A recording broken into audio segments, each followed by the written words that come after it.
के हो सर, बोर्डिङमा त मेरो छोरालाई न एसी छ न केही चाहिँ केटो गर्मी भयो भन्छ, के हो सर यस्तो? होइन सर, हजुरको फी अनुसारको फ्यासिलिटी दिएकै छ त हामीले। बरुमा फेरि 2 करोड फालिदिन्छु, त्यहाँ मेरो छोरालाई व्यवस्था गरेर राख्ने है सर। Hello dad. भन् छोरा। पकेटमा निस्किदिएको थियो। टेन्सन नगर न छोरा, मेरो भित्र दराजमा एटिएम कार्ड छ, त लिएर जा त। ओ बाउ। के भयो नागा? के हो बाउ, स्कुलमा फ्यान पनि छैन, ढोका सोका केहीबाट हावा पनि आउँदैन, यसो भनिदिनु न है। त पढ्न गएको कि हावा खान गएको? पढ्न गएको नि बाउ। अनि किन चाहियो त हावा? हेर केटा, तेरा उमेरमा त म हलो जोतेर बाख्रा चराउन जान्थे। तिम्रो 52 साल र अहिले 2082 साल एउटा हुन्छ त। त्यसो भए अब भोलि स्कुल जानु पर्दैन।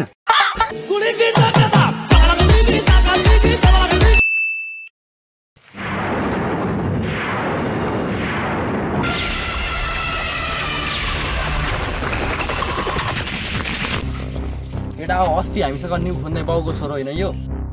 यही हो। समाज केटा हो त्यसलाई।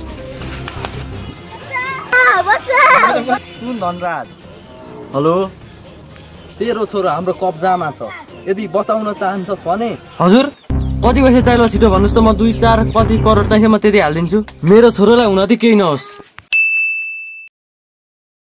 अब यसको बाउसँग 1 करोड माग्नु पर्छ। कहाँ 1 करोड? 2 करोड माग्नु पर्छ नि यसको बाउसँग। कसका? मेरा बाउसँग? यसका बाउसँग 2 करोड होइन 3 करोड गर्नुपर्छ। नाप्यौ तिमीहरूले मेरा बाउसँग 3-4 करोड माग्नु। मलाई चाहिँ स्कुल जाँदा 5 रुपियाँ खाजा खान दिँदैन दि। त नबोल, फोन गर त। कुन चाहिँ मुजियो फोन गर्ने? तेरो छोरो मेरो कब्जामा छ। ए कब्जामा लियौ? मैले अहिलेसम्म त्यसलाई कब्जामा लिन सकेको थिइनँ। ठिक्क पार्यौ। लास्टै नै परेको र सर बुढो त। पैसाको कुरा गर्न, पैसाको। तेरो छोरो बचाउन मन छ भने 3 करोड लिएर आइज।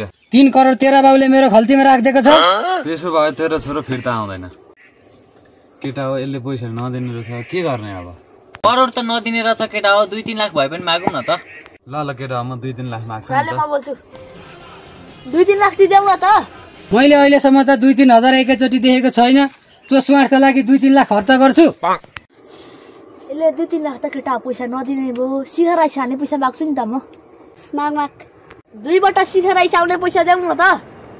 आफू त यहाँ बिजुली खाएर बसिरहेको छु, तँलाई यहाँ शिखर राइस खाने पैसा दिन्छु।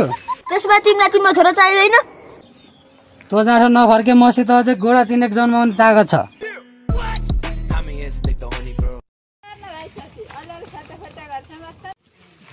यो कस्तो लाग्छ?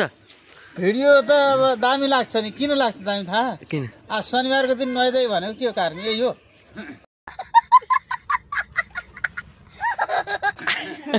नुहाइदै किन भन्ने? नुहाएर मात्रै हात्ती ठुलो भएको र? होइन होइन, त्यस कारणले गाई यस्तै गर्दा